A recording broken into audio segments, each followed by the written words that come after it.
ठरवा मला पुढच्या 10 दिवसामध्ये तुमच्या गावात मतदान किती होईल ते आकडेवर सांगू नका.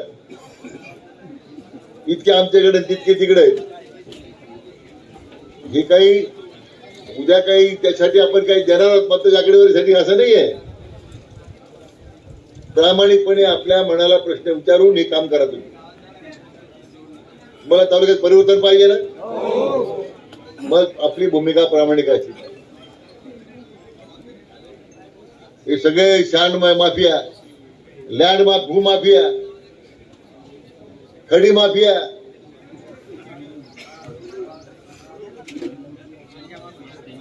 जे काय असतील आज पहा ना तुमच्या तालुक्याच्या वॉटर सप्लाय स्कीमचे कामं चालू आहेत. जलजीवन काय किती प्रचंड भ्रष्टाचार झालाय. निकृष्ट पाईप वापरताय, अर्धवट कामं सोडून दिलेत. म्हणजे आज ठेकेदाराच्या ताब्याचा तालुका गेलेला आहे. या दृष्टीने मला तुम्हाला निमित्तानं विनंती करायची आहे की या निमित्तानं आज आपण गेल्या 2.5 वर्षामध्ये निधीची कमतरता कुठे भासू दिली. पाहिजे तेवढा निधी तुम्हाला द्यायचा प्रयत्न, पाहिजे ते ठिकाणी तुम्हाला ज्या ज्या ठिकाणी मदत पाहिजे ती करण्याचा प्रयत्न. आज मुख्यमंत्री लाडकी बहीण माझी बहीण लाडकी योजनेमध्ये आपल्या तालुक्यातून 88,500 अर्ज. योजना आमची आपल्या सरकारची आणि बोर्ड कोण लावला आहे. सरकारला नाव ठेवायचे आणि इकडे बोर्ड लावायचे. म्हणून आज मी आज वसूल पंधरवडा सुरू झाला. दुनिया में शिरडी ऐसा धार्मिक स्थल है जहाँ सबका मालिक एक का नारा दिया जाता है. दिन प्रतिदिन विभिन्न विदेशों से श्रद्धालु की भारी मात्रा में संख्या शिरडी तट पर अपना माथा रखकर सुकून पा जाते हैं. साईं के दर पर आए हुए श्रद्धालु अपने अलग अलग अंगों से साईं को चढ़ाते हैं. कोई श्रद्धालु साईं बाबा के पावन दीदार पर सेवा भाव से कुछ न कुछ कार्य करते दिखाई देते हैं. साईं बाबा की ललकारी लगाते हुए श्रद्धालु अपनी श्रद्धा साईं बाबा की ओर अर्पित करते हैं. बिहार से 25 साईं भक्तों ने साईं बाबा के लेडी बाग में रंगीन रंगोली बनाई है. हमेशा पिछली 15 सालों से शिरडी आकर साईं बाबा के यहाँ शीश झुकाकर साईं बाबा का आशीर्वाद पाते हैं. अपनी अनोखी साईं बाबा प्रति श्रद्धा अर्पित करते हैं. साईं बाबा को फूलों की रुचि होने के कारण यह भक्त विभिन्न रंगों से रंगोली बनाते हैं. मग तक्रारी करण्यास सोडून द्या धंदा. जोपर्यंत तुम्ही तक्रारी करत राहणार तोपर्यंत आपल्याला यश नाही. म्हणून म्हटलं चुराचे मग मगाशी म्हटलंय आज मग परीक्षण स्वतः केलं पाहिजे आपल्याला काय करायचं आहे. आज काय दुर्दैवानं तर म्हणजे ठीक आहे काय घडलं निवडणुकीमधल्या काळामध्ये लोकसभेला मग सोडून, पण काही लोकांना आभार ठेवणं झालेलं. काही लोकांना फार आमच्या मतदारसंघाची फार लोकांमध्ये एक आकर्षण तयार झालेलं आहे. ते हरकत नाही. साईबाबा समर्थ आहे. कोणाचा बंदोबस्त काय करायचा. बाबाच्याकडे एकच मंत्र आहे श्रद्धा आणि तुम्ही ते चिंता करू नका.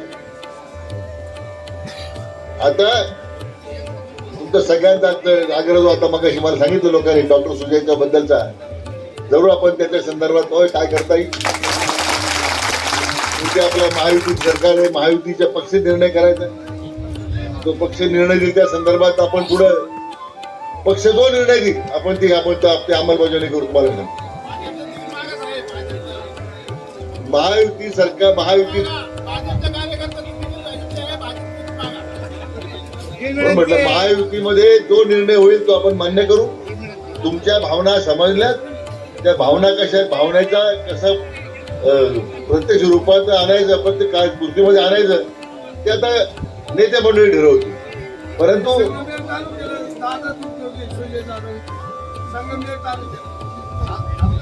म्हणून अरे बाबा तुम्ही आता भाजप शिवसेना महायुती म्हणा. तुम्ही महायुतीचा उमेदवार आपल्याला मान्य का. महायुती उमेदवार तो तिथं भाजप काय काय शिंदे सेनेचा आहे की दादांच्या राष्ट्रवादीचं आहे हे महत्वाचं नाहीये. आपल्यामध्ये गट पडू नका, आता सुरू झाले. म्हणून माझ्या सगळ्या नेते मंडळीला तुम्हाला कोण मोठा आहे कोण लहान आहे याची चर्चा करू. महायुतीचा सरकार राज्यामध्ये आलं तर मित्र आपलं मोठेपणा टिकेल. जर भलती चूक झाली हे तुमच्या घरावर नांगर फिरवल्याशिवाय राहणार नाही, ही तुम्हाला मुद्दा मी सांगून ठेवतो. अनुभवला पूर्वी ते आज आपण 40 वर्षामध्ये या सगळ्या पोलीस स्टेशन असू दे, तहसील कार्यालय असू दे, तुमच्या मागे सगळी यंत्रणा उभी करण्याचं आपण काम केलं. झाला 1% 2% लोकांना त्रास झाला असेल, पण यापूर्वी काय होतं? पोलीस स्टेशन तालुका चालवायचं, यशोधन तालुका चालवायचं. तुम्हाला चीड आहे का नाही? त्या जिद्दीनं कामाला लागा. यांचं मोठेपणाचे शोक आहे ना. आज स्वतःला फार धुतलेला दांड्यासारखे विरोधात राज्यामध्ये, राज्यातील लोकांना माहित नाही की दिव्याखाली किती अंधार आहे. आणि हे तुम्हाला आता उघड करायचं उद्या काळामध्ये. 50 दिवस राहिले, कामाला लागा, यश आपलंच आहे अशा प्रकारची मी आपल्याला खात्री देतो. आणि संजय मोरेला पुन्हा शुभेच्छा देतो. आमचे मित्र आपले थोरात रवींद्र थोरात यांचंही मनापासून आभार व्यक्त करून त्यांनी आपल्याला त्यांच्या जागेमध्ये आश्रय दिला.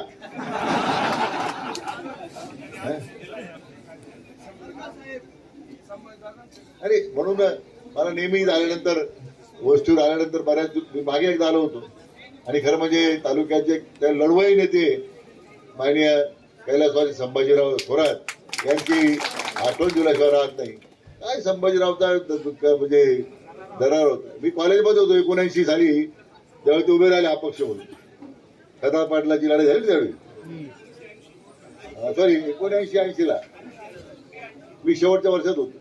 मी माझ्या हाताने एक पत्र लिहिलं संभाजीरावने, ही चूक करू नका, हे भूत गाडत असेल तीच वेळ आहे. पण आपण अपक्ष राहिलो आणि यांचा जन्म झाला.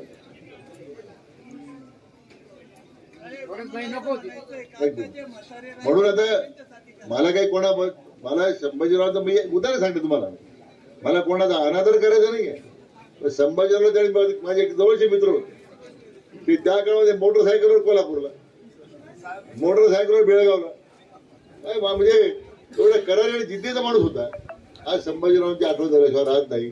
कैलासवासी आमचे खदा पाटील आपले जे नेते होते त्यांची आठवण झाल्याशिवाय राहत नाही. खरे तत्वनिष्ठ माणसं होती तालुक्यात फिरणारी, काम करणारी. आता यांनी सगळं गुंडाळून ठेवलेलं आहे. त्यामुळे आता ठीक आहे, पुन्हा तालुक्यामध्ये एक नवा अध्याय आपल्याला लिहायचा, त्यासाठी आपण काम करा. मनापासून धन्यवाद देतो. जय हिंद, जय महाराष्ट्र.